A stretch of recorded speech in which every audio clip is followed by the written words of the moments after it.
Hi everyone, I hope you're all doing well, and today I'm doing my US stock market portfolio review for September 2020, and this is a series that I do every month where I look into how my portfolio is doing for that month, look at some of my stocks and how they're performing, talk about where I'm at with these stocks, if I'm buying any, selling any stocks, and kind of what's going on in general. I know a few of you guys like tracking my portfolio and see how I'm doing in the stock market, so yeah, we're on episode September, which is kind of crazy, but we'll get stuck into it and have a look at my US portfolio. I will try do a UK portfolio this week as well, probably on Wednesday, but I am this week actually looking at maybe selling a few stocks. There is one stock that I am looking at buying, but I'll probably say that towards later in the week. But if you do want to keep up to date what moves I'm making in the stock market, guys, I've got a Patreon's link in the description below. That's where you can join, and there's a Discord group. I do a couple of episodes on there every kind of couple of weeks, saying like some sort of information about the stock market, trying to help people kind of scale up to a portfolio that's like mine at the moment, where there's some pretty nice gains in there. We've taken some nice profits as well. So if you do want to join that, the link is in the description below. But we'll take a look at my US portfolio, guys. Like I say, I will do my UK one later in the week. Before we get into it though, guys, make sure you smash the like button, subscribe if you're new around here, and we'll take a look. So for this episode, I'm actually going to change it up and actually have me on the screen as well as my portfolio. Just felt like it, kind of brought it a bit more to life than just kind of staring at a pie chart for like the next 8 minutes I'm speaking. So I thought this was kind of a new good addition. So if you do like it, make sure you let me know in the comment section. And whenever I do my portfolio review every month, I'll make sure I also add me in somewhere on the screen where there's a little bit of a gap, just to kind of make it a bit more interesting, I guess. So let me know if this is a good addition, but we'll take a look into my US stock market portfolio. So I've got two portfolios, one's on DeGiro, one's on Trading 212. DeGiro is the one that's kind of been going a little bit longer, so there's a lot more longer term positions in there that have been held for a few more years. Whereas my Trading 212 is kind of a newer stock market portfolio. That one is used because I've got my ISA in there as well. So I'll kind of I'll show my DeGiro first, and then I'll go to my Trading 212 next. So we'll start off with my DeGiro portfolio. So we'll start off with Alibaba, which is currently up 55%, which is pretty good. It's starting to get like quite a big size of my portfolio. It is one of the stocks I'm actually looking at maybe trimming a bit slightly. I still really like the company. It's just one of those where it's gone up quite a bit, starting to make up quite a bit of the portfolio. So it's one that I am considering. Altria, that's down 5%, but it's a dividend stock. I think the share price is undervalued, but like I say, I'm just kind of in there because at the moment, I think like my yield on that one is about 9%, which is a pretty good dividend yield.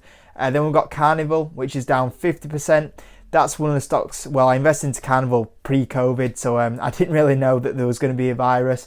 Obviously, it's down quite a bit, but I'm happy just to hold that and see what happens now. There's no point selling for half its value when there's a good chance that over the next 5 years, if everything goes well, I kind of see Carnival recovering a lot of that, so I'm happy to carry on holding that one. Next up is Dropbox, which I've actually kind of considered making this position slightly bigger than what it is right now. It's one of the smaller positions in this portfolio, but it's currently up 23%. I think it has to get a bit more towards like me being flat on my position to go buy. Definitely no more than 10% up. I think the price it's at is just a little bit too much for me to buy into it, but I actually did consider adding into this position. Like I say, for me, Dropbox is one that I see myself getting 100% return on. So it needs to come down a little bit more for me to add into my Dropbox position.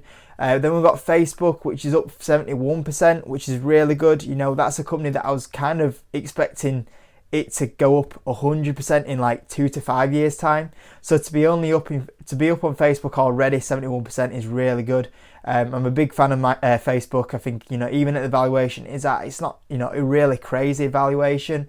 You look at the growth's going to be 20% revenue earnings next few years. So Facebook, for me, it's in a great position, and it's one that I really want to add into. It's just the valuation's killing me a little bit on this one. We've got JD.com, which is up 278%, which is it is the best runner in this portfolio at the moment. I've already took some profits on JD.com. I'm considering maybe taking a little bit more profit out of it now and release that cash and then go find another opportunity to where it can go make more money for me again. You look at the valuation right now, it's not crazy valuation. I think the P is something like 35, which is pretty cheap when you look at how well a company is doing. It's one of those where I want to let the shares still run a bit more because I think there's a little bit more upside here. At the same time, when you're up 278%, it's one of those where it's time to look and think, protect them profits a little bit. Take that cash. It's not actually profits until it's sold, and then find another opportunity where it can go and make me, another 100, 200% like it has done on JD.com. Then we've got J&J, which is one of my dividend stocks in my portfolio. I just kind of like this one because it's a very safe dividend.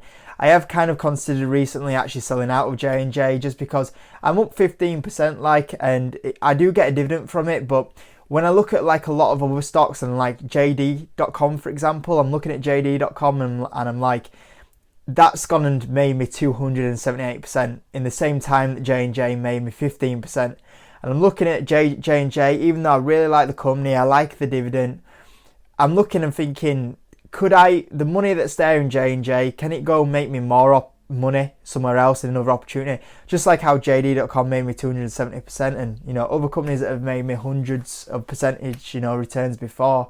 I'm looking at J&J and I'm like, I might get that money to go work somewhere else for a bigger return. So that's one that's kind of on the edge of being sold out of at the moment. Next up is Microsoft. We're up 100% exactly on that one. I kind of expected that from Microsoft. I bought in it. I said that it's one of those that I'm a big fan of. Microsoft was, before Facebook, Microsoft was my favorite company on the stock market. Bought heavy into it. Probably when you look at it compared to Facebook, it has the better income streams. It also pays a dividend as well, which is really nice. It's just one of those now where I look at Microsoft's valuation and I look, it's at its peak of its P range. I look at how much of a good run it's been on, and I look at Microsoft now, and it's not a company that I want to ever like totally get rid of out of my portfolio. I still want Microsoft to be in there somehow. It's one of those where it's getting to a big chunk of my portfolio now. Is it time to just trim it, take some profit, make it go somewhere else? So Microsoft is another one that I'm kind of looking at trimming at. Like I say, I'll let you know where I get to with that one. Then we've got Pinterest, which is a stock that's quite new to the portfolio. Kind of only been in the portfolio for about 8 months now. So it's kind of not got to its 2-year spectrum yet, where I expect it to make 100%, and it's already up 50%. It's one of those home runs out of the park already. So it's 50% in kind of like 8 months is absolutely insane on Pinterest. And I think it's where I see Pinterest going over the next few years, it's kind of not anywhere near there yet. It's still not ramped up that international growth. So Pinterest at 50%, I'm keen to just carry on holding that one. I would love to add into it, but it's so far off where I'd want to buy at the moment. Visa up 30%, happy to leave that carry on going at the moment. We've got Walgreens, which is down 34%, and is a bit like J&J. I bought it as a dividend play, and to be honest with you, I'm a little bit disappointed with the management over there. And it's one of those where I'm looking at Walgreens now and I'm thinking, can my money go somewhere else and get me some of these bigger returns? It's one of those that's kind of on my potential sell list over the next month anyway. We've got Walt Disney, which is down 9%. I bought that one pre-COVID, so obviously it's down a little bit. And I actually bought Walt Disney again in COVID, but that's in my trading 2-2 portfolio that I'll get onto in a little bit.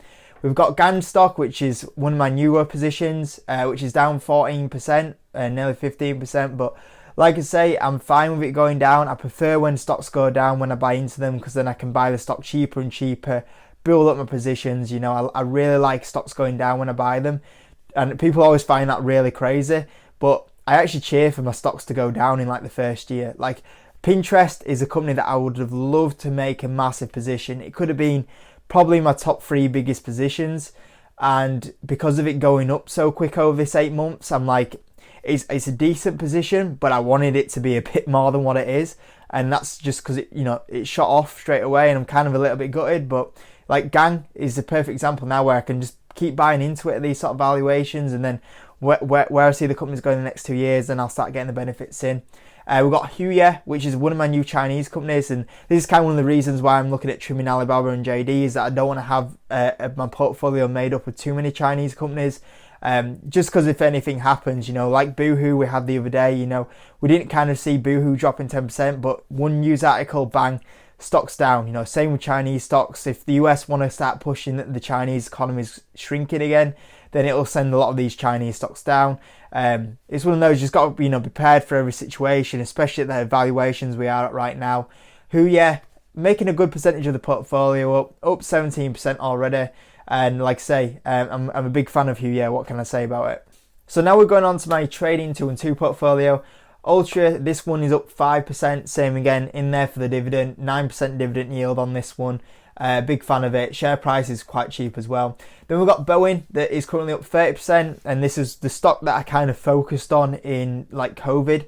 It's the one that I really wanted to buy into. It's up 30% at the moment, and for me, Boeing is a stock that I'm kind of holding. I see holding this one for probably about 3-4 years.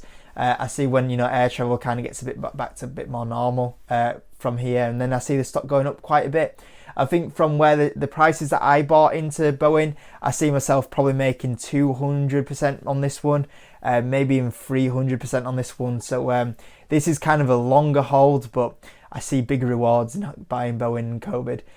Carnival, this is same again, bought a bit of Carnival just to kind of equal out my position that was down. Currently up 30%, and like I say, it's one of those that I think there's big rewards but big risk with this one, so that's why I don't make up massive amounts of my portfolio. Facebook again, you know, it's like I say, it's my favourite company on the stock market right now. So when it dipped in COVID, it was one of my priorities. I wanted to buy a bit more Microsoft, but Facebook I think will do really well over the next kind of couple of years, because, you know, you look at Microsoft's growth, it's like revenue growth, earnings growth of 10%.